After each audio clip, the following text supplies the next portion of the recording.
तो बाप कहीं मुंह दिखाने के लायक रहेगा। अब आत्मदेव को याद आ रही है कब की, जब जंगल में गए हते मरवे का, जब संतान नहीं थी तब की। आत्मदेव सोच रहे कि ऐसी दुष्ट संतान से तो बिना संतान के बने रहते तो ठीक था। अब देखो, एक समय वो था जब संतान नहीं थी तो मरने के लिए जंगल में चले गए थे, क्या संतान नहीं है तो मर जाएंगे। आज संतान है तो भी सोच रहे हैं कि मर जाए तो ठीक है, मर जाए तो सही है। हम नहीं जानते थे धुंधकारी इतना दुष्ट होगा ना, तो हम ऐसी संतान प्राप्त करते ही नहीं। अब आत्मदेव रो रहे हैं, धुंधकारी चला गया। गौकर्ण महाराज आए, आत्मदेव से कहा बाबा आज आप परेशान हैं, क्या बात है, रो क्यों रहे हैं। आत्मदेव ने कहा बेटा मुझे पता चल गया संसार सारा झूठा है, यहाँ कोई किसी का नहीं है। अरे जिस पुत्र के पीछे हम मरने के लिए जंगल में चले गए थे, आज वही पुत्र मुझे मार रहा है। मुझे ऐसी संतान से तो हम बिना संतान के बने रहे बेटा। अब मुझे संसार में नहीं रहना है, मुझे ऐसा उपाय बताओ जिससे हमारी मुक्ति हो जाए, इस संसार से मैं परे हो जाऊं, परमात्मा में लीन हो जाऊं, क्योंकि संसार में सारे रिश्ते झूठे हैं, सब झूठे रिश्ते नाते हैं। लोग कहते हैं हम आपसे इतना प्रेम करते हैं, आपको कुछ हो जाएगा तो हम तुम्हारे बिना जी नहीं पाएंगे। अच्छा, कोई व्यक्ति मर जाता है तो कोई किसी के पीछे चला जाता है? पत्नी कहती है अपने पति से हम आपको बहुत प्रेम करते हैं, आपको कुछ हो जाएगा तो हम भी आपके पीछे चले जाएंगे, मर जाएंगे। हाँ, हम 7 जन्मों तक तुम्हारे लिए मरते रहेंगे और जिंदा होते रहेंगे। और फिर जब पति मर जाए और पत्नी को बैठाल दिया जाए चिता में, तो बैठिए ना। हाँ, एक समय की आपको बात बताएं, दृष्टांत याद आ गया कि महाराज एक गांव में एक लड़का रहता था, तो इकलौता लड़का था, वो इकलौता ही था, अपनी माँ बाप को बड़ा प्यारा था। माँ बाप ने उसकी शादी कर दी, शादी करने के बाद में घर में उसकी पत्नी आ गई, तो पत्नी भी बड़ी प्रेम करती थी। लड़का कमाऊ था, बहुत पैसा कमाता था महाराज, और उस लड़के को इतना नाज था अपने घर वालों पे कि वो हमेशा महाराज मोहल्ले पड़ोस में और रिश्तेदारी में कहता रहता था कि हमारे माँ बाप मुझे जितना प्रेम करते उतना प्रेम कोई नहीं करता। अब एक दिन वो लड़का जंगल में गया, जंगल में उस लड़के को एक महात्मा मिले। बड़े ध्यान से सुनना महाराज, बड़ा आनंद आएगा आपको। जंगल में उस लड़के को एक महात्मा मिले, तो वो लड़का कहता हुआ जा रहा था कि इस दुनिया में बने चाहे कोई, लेकिन मेरे माँ बाप जितना प्रेम मुझे कोई नहीं कर सकता। महात्मा जी ने उस लड़के की बात सुनी, महात्मा जी पास में गए, तो महात्मा जी ने उस लड़के से कहा बेटा तुम क्या कह रहे हो। बोले महात्मा जी हम बिल्कुल सही कह रहे हैं, इस दुनिया में ना लोग प्रेम के लिए तरसते हैं, लेकिन मेरे माँ बाप, मेरी पत्नी, मेरे घर वाले मुझे बहुत प्रेम करते हैं। तो महात्मा जी ने कहा बेटा ये बताओ तुम महीना पे कमाते कितना हो, महीना पे कमाते कितना हो। लड़के ने कहा महाराज जी बस कुछ नहीं, 1-2 लाख रुपए कमा लेते होंगे। तो महात्मा जी ने कहा सुनो, तुम्हारी पत्नी और तुम्हारे घर वाले ये तुमसे प्रेम नहीं करते, तुम्हारी दौलत से प्रेम करते हैं, जो तुम 2 लाख कमा के लाते हो इससे प्रेम करते। लड़का गुस्सा में आ गया, बोले क्या कह रहे हो बाबा जी, अरे आपको नहीं पता मेरा परिवार मुझे बहुत प्रेम करता है। तो बाबा जी ने कहा ऐसा करो लला, प्रैक्टिकल कर लो, ना मानो तो प्रैक्टिकल कर लो। लड़का बोला कैसे। तो बाबा जी ने कहा हम तुम्हें ऐसी विद्या सिखाएंगे सांस रोकने वाली, जिससे तुम घंटों तक सांस रोक सकते हो, ऐसी विद्या तुम्हें सिखाएंगे। और जब तुम वो विद्या सीख जाओगे तब अपने घर एक दिन जाना और सांस रोक के और लेट जाना, और ऐसा लगना जैसे तुम मर गई। फिर देखते हैं कि तुम्हारे घर वाले क्या करते हैं, तुम्हारे घर वाले क्या करते हैं, और बाद में तुम्हें बचाने के लिए हम आ जाएंगे। लड़के ने कहा ऐसा हो सकता है। बोले बिल्कुल हो सकता है। तो कई दिनों तक महात्मा जी ने उस लड़के को सांस रोकने वाली विद्या सिखाई, लड़का सीख गया। बात समझ में आ रही है दादा, समझ में आ रही है। हाँ, लड़का वो विद्या सीख गया। अब जब सीख करके एक दिन वो घर पे आया, तो महाराज जैसे ही घर पे आया तो उस लड़के ने अपनी पत्नी से और अपनी माँ से कहा कि माँ आज मेरा ना खीर खाने का बहुत मन कर रहा है, मेरा खीर खाने का बहुत मन कर रहा है। क्या बात है मैया, आज आप बातें कर रही हो। हेलो बातें कर रही हो मेरी माँ? अब सुन लो थोड़ी देर, बस थोड़ी देर की बात और है, समय होने ही जा रहा है। उस लड़के ने अपने घर पे कहा कि मैया मुझे आज मेरा खीर खाने का बहुत मन कर रहा है, खीर बना दो। अब माँ ने बहू से कहा, बहू आज मेरे बच्चे का खीर खाने का मन है, जल्दी से सुंदर सी खीर बनाओ। सो बहू लग गई खीर बनाने में, खीर बनाई गई। अब जैसे ही महाराज माँ और उसकी पत्नी खीर बनाने लगी तो लड़के ने क्या किया कि सांस रोक करके और बीच आंगन में महाराज लेट गया, आंखें बंद कर ली। अब जब आंखें बंद करी दादा तो रसोई घर से मैया आई जब बाहर, तो अपने बेटे को बुलाने, बेटा चलो खीर खा लो चल के। अब जैसे ही आंगन में पहुंची तो क्या देखा कि बेटा जो है वो आंगन में लेटा है, आंखें बंद किए। माँ ने देखा पुत्र को क्या हो गया, दौड़ के गई महाराज हृदय पर। जैसे ही अपना कान रखा तो सांसें बंद थी, सांसें ही नहीं आ रही। माँ ने देखा कि पुत्र हमारा भी दुनिया में नहीं रहा, पुत्र बहाने बना करके पड़ा। अब माँ ने देखा हमें लगता मेरा पुत्र इस दुनिया में नहीं रहा, तो माँ जोर जोर से रोने लगी। अब जैसे ही जोर जोर से रोने लगी तो माँ ने अपनी महाराज बहू को बुलाया, बहू जरा देखो आकर के हमारे पुत्र को क्या हो गया, हमें लगता है कि हमारा पुत्र अब इस दुनिया में नहीं रहा। तो महाराज बहू भी आई, यानी उस लड़के की पत्नी वो भी आई, वो भी रोने लगी। अब बर रोत रही तो महाराज व पत्नी के दिमाग में झटका लगो, अब पति मर तो गई है, जिंदा तो है नहीं जाई, रोईवे से खीर बहुत दिनों बाद बनी, खाए ले जाए। हाँ खीर खाए ले तो के बाद रोई। अब वे दौड़ के गई और महाराज रसोई में जल्दी जल्दी खीर खाए के आई, फिर रोने लगी, फिर रोने लगी। अब जब फिर रोने लगी अब तो पूरा मोहल्ला इकट्ठा हो गया कि इनके घर में क्या हो गया। अब पूरे मोहल्ले वाले इकट्ठे, सब रो रहे। अब रो इसलिए रहे कि बेटा कष्ट इस बात का नहीं है कि बेटा मर गया, कष्ट इस बात का है कि महीने के 2 लाख कमा के कौन लाएगा, इस बात का कष्ट है। अब माँ भी रो रही, पत्नी भी रो रही, बाप भी रो रहे, सब रो रही।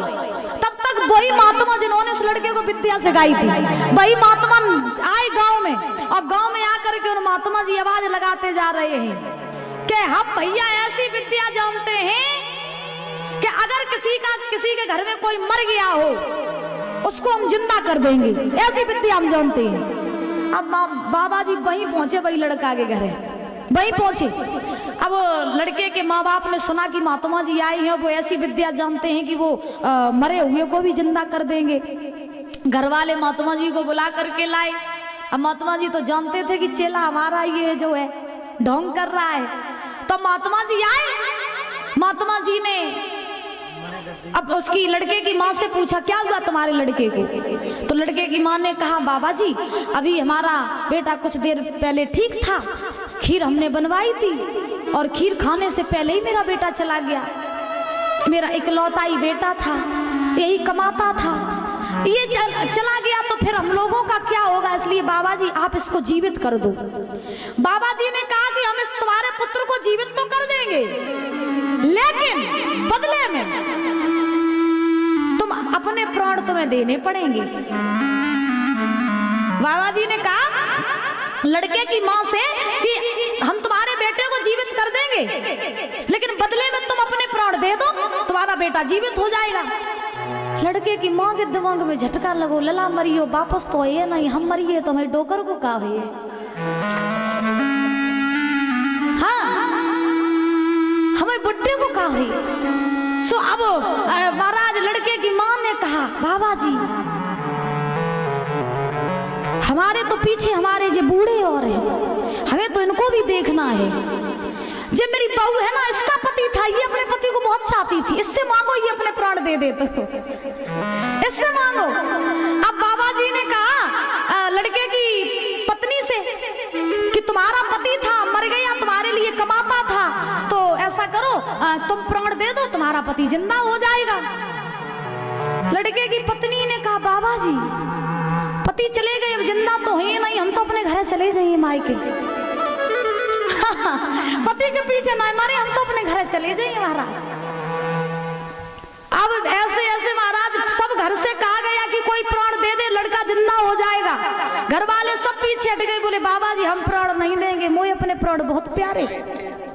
लड़के बाबा जी ने लड़के से कहा बेटा उठ बैठो, उठ जाओ, देख लो ये तुम कहते थे कि तुम्हारा परिवार तुमको चाहता है, आज देखो जब तुम्हारे प्राण देने की बारी आई तो यही तुम्हारे परिवार वाले पीछे हट गए।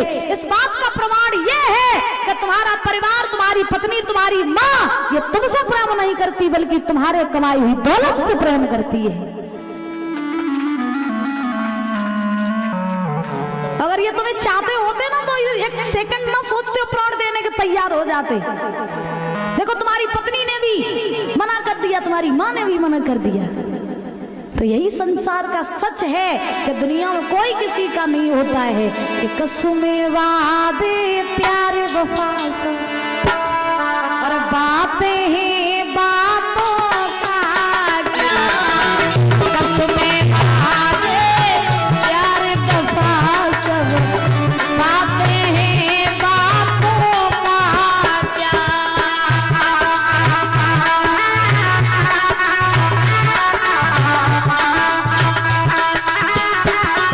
और भैया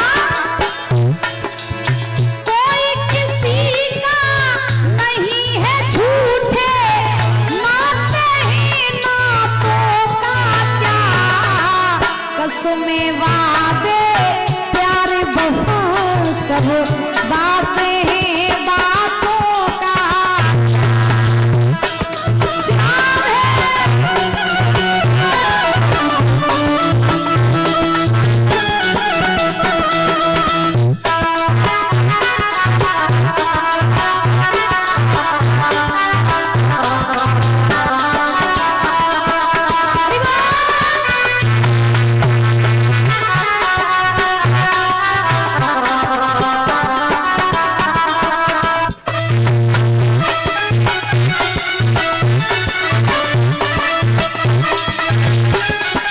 और भैया कभी कहते हैं दुनिया वाले कैसे हैं, ए सुख में तेरे साथ रहेंगे, दुख में मुखड़ा मोड़ेंगे, सुख में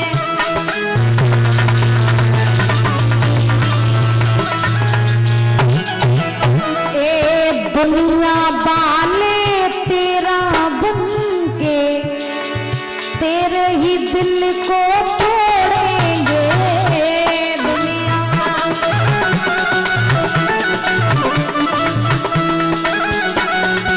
और एक देते ही भगवान को धोखा, देते ही भगवान को धोखा, इंसान को क्या छोड़ेंगे, कसमें वादे प्यारी वफा सब बातें हैं बातों का क्या।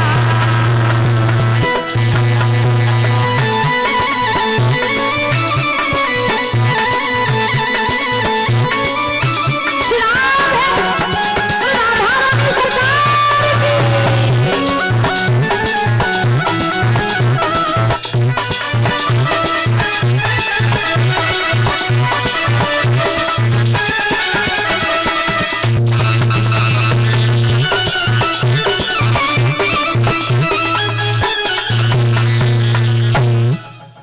कसमें वादे प्यारे वफा सब बातें हैं बातों का क्या, सुख में तेरे साथ रहेंगे, दुख में मुखड़ा मोड़ेंगे। यही दुनिया की सच्चाई है, इसीलिए संसार में कम लगना चाहिए और परमात्मा में ज्यादा लगना चाहिए, भवसागर से पार हो जाओगे। तो राधा रानी सरकार की, प्रेम से बोलो राधे राधे। गोकर्ण ने आत्मदेव से कहा बाबा अगर आप संसार से मुक्त होना चाहते हो तो एक उपाय है कि दुनिया को छोड़ो और जंगल के लिए प्रस्थान करो और वन में जाकर के तपस्या करके परमात्मा को प्राप्त करो। गोकर्ण महाराज ने आत्मदेव को महाराज भगवत धाम प्राप्त करवाया। आत्मदेव ने कमंडल लिया, संत का वेश धारण किया, जंगल में जाकर के तपस्या करने लगे। सूत जी समझा रहे 88,000 ऋषियों को कि हे ऋषियों, गोकर्ण महाराज भी आज तपस्या में लीन हो गए। अब धुंधकारी ने सारा धन जो था वो सारा नाश कर दिया, अपनी मां धुंधली को भी मारा। तो धुंधली को जब मारा है धुंधकारी ने, तो धुंधली ने सोचा कि अगर वो फल आज हम खा लेते तो गोकर्ण जैसा भक्त बालक मेरे गर्भ से जन्म ले लेता। ये दुष्ट ने मेरी जिंदगी बेकार कर दी, इस दुष्ट ने मेरा सब धन बर्बाद कर दिया, मेरे पति को भी जंगल भेज दिया, तो मैं जी करके क्या करूंगी। तो धुंधली जो थी वो महाराज लज्जा की वजह से गांव में एक कुआं था, उसी कुएं में गई और कुएं में जाकर के छलांग लगा दी और अपने प्राणों को छोड़ दिया। प्राण पखेर उड़ गए, मैया का भी प्राण हो गया, धुंधली भी मर गई। गोकर्ण महाराज तपस्या कर रहे थे, वो अपने भजन में लीन रहते थे। आत्मदेव ब्राह्मण घर छोड़ करके चले गए भजन करने के लिए, बचा अकेला धुंधकारी। सो धुंधकारी अब घर पे वेश्याओं को ले आया, घर पे रखने लगा वेश्याओं को। वेश्याओं को जब घर पे रखने लगा, अब वेश्याओं को महाराज धन की जरूरत होती थी, खिलाने के लिए भी महाराज भोजन की जरूरत होती थी। अब घर में कुछ था नहीं, तो धुंधकारी चोरी डकैती करने लगा। चोरी डकैती जब करने लगा तो एक दिन एक बड़े राजा के यहाँ पर चोरी करके आया धुंधकारी और वेश्याओं को धन दिया।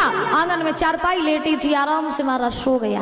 वेश्याओं ने योजना बनाई, बहना ये बहुत बड़ा पापी है, दुष्ट है, जो अपनी मैया बाबा का नहीं हुआ वो हमारा तुम्हारा क्या हो जाएगा, इसलिए इसे मार दो। और ये इतना बड़ा चोर है कि ये राजा महाराजाओं के चोरी करके आता है, और चोर कितना भी चोरी करे एक ना एक दिन पकड़ा ही जाता है, ये दुष्ट एक ना एक दिन पकड़ा जाएगा, इसे मार दो। इससे बहुत सारा धन ले लिया अपन लोगों ने, अब इसे खत्म कर दो। तो धुंधकारी के हाथ पैर बांध दिए वेश्याओं ने। एक वेश्या गई भीतर से एक लाठी ले आई, लाठी धुंधकारी की गर्दन पे लाठी रख दी।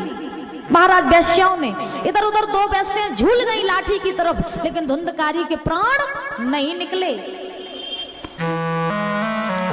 फिर एक वेश्या ने क्या किया, पास में एक चूल्हा जल रहा था आग का, तो उसमें से महाराज लकड़ी खींच करके ले आई आग वाली, और जैसे ही लकड़ी आग वाली खींच करके लाई, वही जलती हुई लकड़ी धुंधकारी के मुंह में जैसे ही घुसेड़ी, तैसे धुंधकारी के प्राण पखेरु उड़ गए। 88,000 ऋषियों ने सूत जी से प्रश्न किया, प्रभु ये बताइए कि धुंधकारी की गर्दन पर जब लाठी रखी तब धुंधकारी क्यों नहीं मरा, और जब उसके मुंह में जलती हुई आग डाली गई तब धुंधकारी क्यों मर गया। तो सूत जी मुस्कुरा करके बोले, हे 88,000 ऋषियों, इस बात का ये प्रमाण है कि जो व्यक्ति अपने माँ बाप को ऊपर अत्याचार करता है, जो अधर्म कुकर्म करता है, उसकी मौत हमेशा बहुत बुरी तरीके से होती है। पापी व्यक्ति की मौत कभी आसानी से नहीं होती है। धुंधकारी अगर लाठी से मर जाता तो उसके लिए ये आसान मौत थी। महाराज उसके मुंह में जलती हुई लकड़ियां डालना इसी बात का प्रमाण है कि माँ बाप को मारोगे, माँ बाप को रुलाओगे, माँ बाप की आंखों में आंसू लाओगे तो मुंह में जलती हुई लकड़ियां ही डाली जाएंगी, आग ही डाली जाएगी। याद रखना, कथा हमें क्या सिखाती है, कथा हमें यही तो सिखाती है। आज के कलयुग में आप जानते हैं कि मनुष्य की मनोवृत्ति पूरी बदल चुकी है। बच्चे माँ बाप का सम्मान नहीं करते हैं, घर में बहू आ जाती है सास ससुर की सेवा नहीं करती है। महाराज जिधर देखो अधर्म ही अधर्म हो रहे हैं। बच्चे 100% में से 80% बच्चे ऐसे हैं जो माँ बाप को महाराज सुबह शाम रुलाते हैं। कथा हमें ये सिखाती कि इससे कुछ जागरूक हो जाए इंसान कि देखिए गलत काम करोगे तो गलत नतीजा पाओगे, जैसा करोगे वैसा फल आपको जरूर मिलेगा, जैसा बीज बोगे वैसा ही पाओगे। इसलिए कभी गलत, माँ बाप के साथ कभी गलत ना करो। जिस माँ ने मुझे जन्म दिया, जिस बाप ने मुझे कंधे पर बैठ करके दुनिया दिखाई, उन्हीं के साथ हम गलत कर रहे हैं, तो इससे बड़ा पाप हमारे लिए कोई नहीं हो सकता है।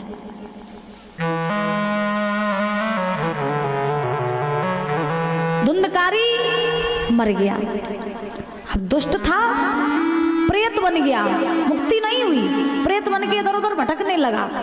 अब देखो, जिस धुंधकारी ने वेश्याओं के पीछे अपनी माँ को मारा, अपने बाप को मारा, ध्यान से सुन लेना, पराई जिंदगी में सबसे प्रेम करना, लेकिन पराई नारी से बच के रहना।